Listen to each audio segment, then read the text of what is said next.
belakangan juga sering kita dengar ada permasalahan hukum dalam bidang pertanahan, sehingga melibatkan disebut-sebut salah satunya adalah notaris dan PPAT yang mana mereka adalah sebagai pejabat umum yang membuat akta tanah. Nah, pemirsa, saat ini saya berada di Sidoarjo di kantor notaris PPAT Muhammad SHMKN untuk berbicara khusus mengenai hal ini.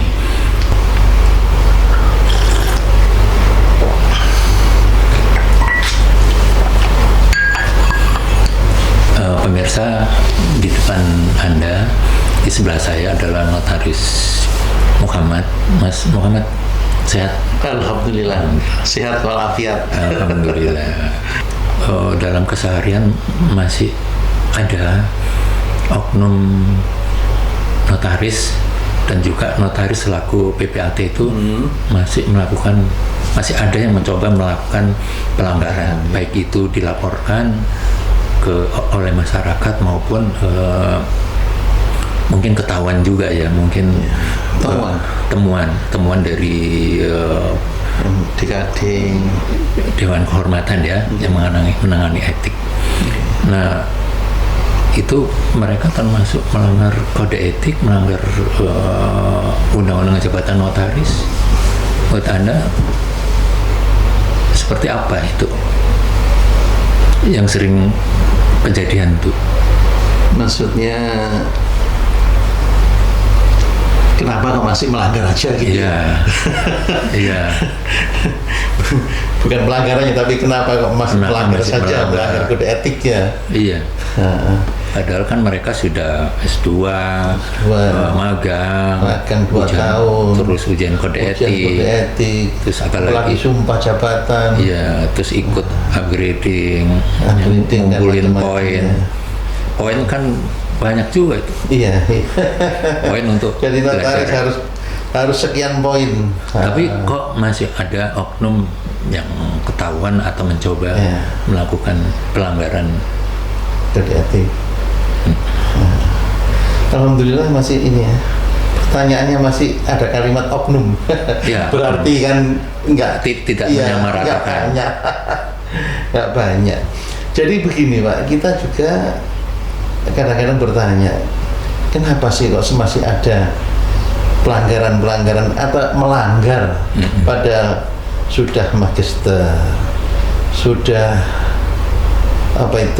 setelah itu ada magang 2 tahun, ada ujian kode etik, ada lagi sumpah jabatan. Ini kan sangat itu masih ada naga. Mungkin banyak hal kenapa masih banyak oknum ya dari teman kita notaris atau PPAT masih ada juga yang melanggar kode etik, padahal dia sudah S2 magister yang sudah harus dilalui. Setelah itu magang 2 tahun, ujian kode etik, setelah itu terakhir sumpah jabatan. Ini paling sakral ini, sumpah ini. Masih juga melanggar. Saya bisa kategorikan ada beberapa hal yang kenapa mereka melanggar. Ini kesimpulan saya pribadi ini. Yang pertama, ilmunya masuk, tapi mentalnya belum masuk. Dalam artian, dalam kampus atau dalam magang, itu yang diajarkan hanya teori-teori bagaimana cara membuat akte, hukum-hukum yang terkait dengan itu. Tapi secara mental dan integritas dan juga godaan-godaan terkait dengan finansial, mungkin itu tidak masuk dalam mata pelajaran, baik itu dalam kampus maupun dalam magang.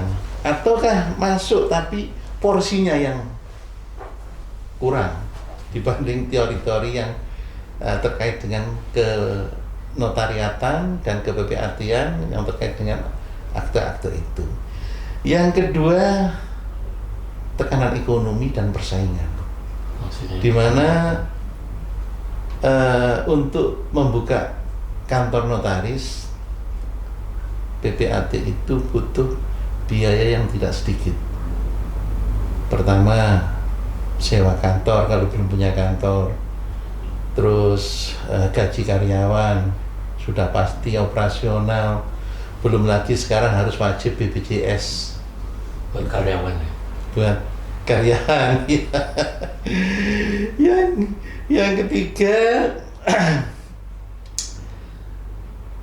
ngerasa paling sanksinya nggak berat lah dan mungkin tidak ketahuan gitu.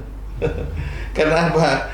Dianggap MPD itu bukan dianggap MPD itu Majelis Pengawas. Pemeriksaannya MPD Majelis Pengawas ya. sekali, Majelis Pengawas BER. 1 tahun hanya sekali. Hanya sekali, Pak. 1 tahun dan sekali. Gitu. Dan dengan pola yang kayak gini melanggar sedikit-sedikit nggak mungkin ketahuan lah. Yang keempat, godaan dari kliennya, Pak. Di mana notaris ini kan di tengah-tengah. Bisa juga dikelilingi oleh mafia-mafia tanah, pengembang-pengembang yang nakal, dan banyak calo-calo dan lain sebagainya. Kadang-kadang mereka nggak kuat godaan di situ, sehingga terjerumus itu. Nah, disitulah dari apa yang saya simpulkan ada 4 ini, mudah-mudahan nggak tambah lagi. Kalau ada tambah mungkin bisa lebih gampang untuk diselesaikan atau diatasi oleh baik organisasi maupun alat kelengkapan organisasi. Menarik juga yang Anda sampaikan tadi, ada 4 kategori atau macam lah ya, penyebab sehingga Mereka walaupun melakukan pendapat pribadi, tapi kan ini dari hasil pengamatan waktu pengalaman sebagai notaris PPAT ya. Jadi penyebabnya MPD. ada 4 kategori. Anda di MPD tahu ada orang melakukan pelanggaran, sebabnya apa dan sebagainya. Kira-kira cara mengatasinya bagaimana? Solusinya ya. Solusinya gitu. Yang pertama, ubah kurikulum magang. Jangan cuma suruh fotokopi akte, wajib ada. Jadi wajib ada sesi bedah kasus. Undang mereka yang pernah kena sanksi, suruh mereka bercerita, suruh bagaimana rasanya kena sanksi itu, biar teman-teman yang calon-calon notaris itu mengerti bagaimana susahnya dan bagaimana beratnya orang yang pernah kena sanksi itu. Yang kedua, tes mental dan integritas pada saat baik itu ujian kode etik dan juga pada saat jadi ALB ya, Pak ya. Jadi tambah tes psikologi, wawancara khusus masalah dilema etik. Misalnya ada klien mengasih uang katakanlah 100 juta, tolong ini buatkan backdate ya, akte.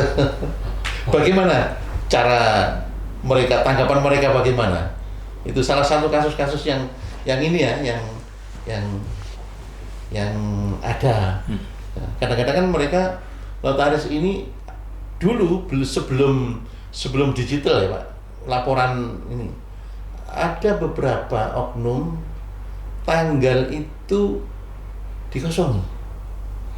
Jogo-jogo, jaga nih kalau ada akte dadakan yang pengen mundur dengan biaya yang cukup ini fantastis itu. Nah ini kan sudah menyalahi aturan, gitu. Yang kedua, yang paling penting lagi itu ini cuma pendapat Pak ya. Ini harapan saya. Notaris yang baru itu harus ada notaris senior pendamping. Tidak dilepas begitu saja. Jadi mereka itu merasa ada pendamping. Kalau ada sesuatu yang kurang difahami, mereka itu bisa bertanya. Misalnya ada kasus-kasus yang mungkin akte yang agak begitu sulit, ini ada notaris senior pendamping yang bisa memberi solusi. Jadi mereka tidak tinggal sendiri, apalagi yang dikhawatirkan diskusi atau sharing dengan karyawannya. Dianggap karyawannya lebih berpengalaman, tapi secara hukum kan karyawan belum tentu mempelajari kode etik dan UJM. Nah ini yang harapan saya kayak dokter gitu. Waktu koas itu kan ada pendampingnya. Nah kenapa notaris tidak ada? Terus di organisasi pemerintahan yang MPN-nya, hukum harus atau sanksi harus tegas dan diviralkan. Ini kan sudah zaman medsos. Supaya apa diviralkan? Supaya apa? Supaya mereka jerah dan yang lain pun mikir 10 kali. Masyarakat juga tahu ya. Masyarakat juga tahu. Sehingga tidak mau bikin akte di dia. Tidak bukan tidak bikin akte di situ, tapi mereka katakanlah sudah jadi melakukan hal yang menyalahi aturan, baik itu undang-undang maupun kode etik, itu benar-benar ditindak. Kalau MPN kan terkait dengan undang-undang jabatan notaris. Kalau MPN itu ada unsur. Terus yang selanjutnya itu harus ada sidang dadakan. Katakanlah dalam 1 bulan ada 10 notaris lah disidang tanpa diberitahu, langsung sidang. Untuk ya secara ini pemeriksaan. Jadi mengetahui pemeriksaan bagaimana dia bekerja gitu. Iya, pemeriksaan itu yang terkait dengan kadang bagaimana akte yang sudah kemarin dibuat itu apakah sudah ditandatangani semua, semua. Masalah bendel ini kan bisa bisa belakangan lah, agak belakangan, tapi masalah tanda tangan ini kan sangat fatal.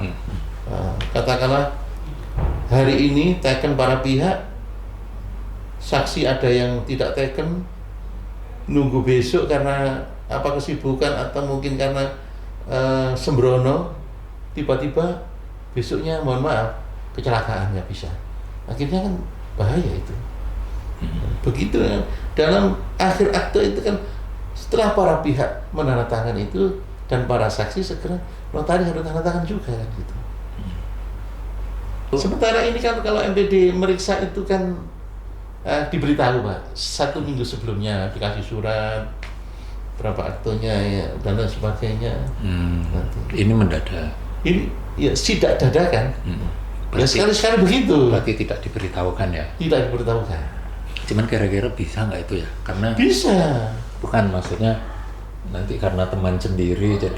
Bisa, karena MPN ini kan unsurnya kan ada dari 3 unsur. juga ya? Dari pemerintah, akademisi, dan notaris. Kalau kode etik intern ya beda lagi, bukan terkait dengan ini kalau kode etik itu. Jadi gini Mbak, selain dari apa yang saya sampaikan tadi itu, bahwa sistem pendidikan notaris sekarang ini pinterin otak, hanya ini yang dipinterin, tapi belum tentu kuat mental, jadi nggak seimbang. Padahal ini kan nantinya itu kalau sudah jadi notaris ini pejabat umum yang melayani masyarakat.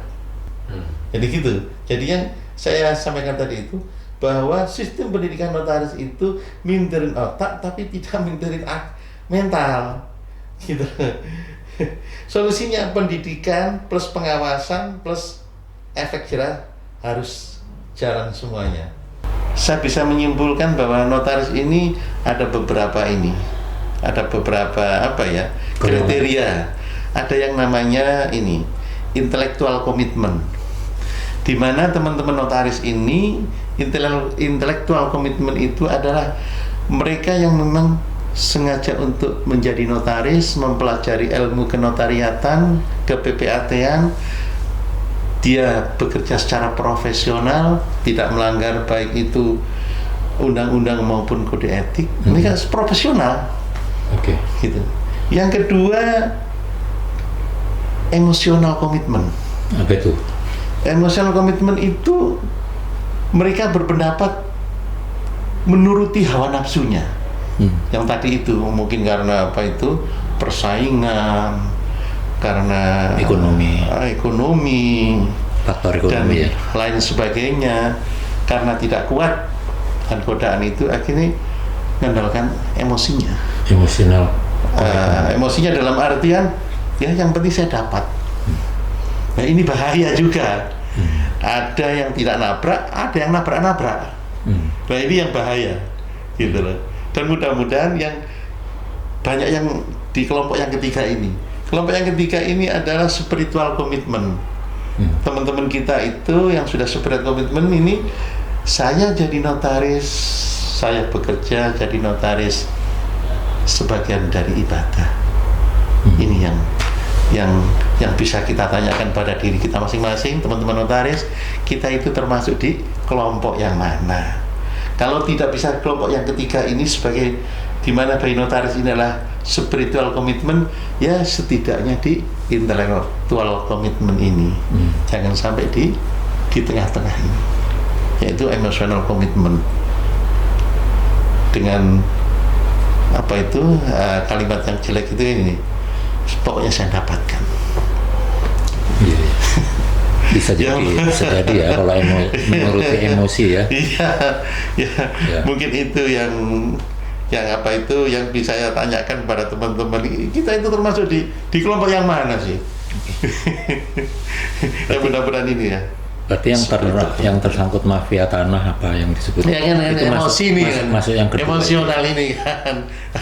Karena diiming-imingi dengan menuruti hawa nafsu ya. Hawa nafsu. Bahasa umumnya itu menuruti hawa nafsu ya. Nafsu kan ono nafsu sing elek, ono nafsu sing apik.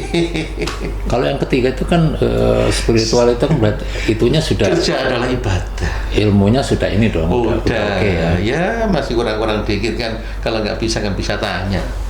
Oke.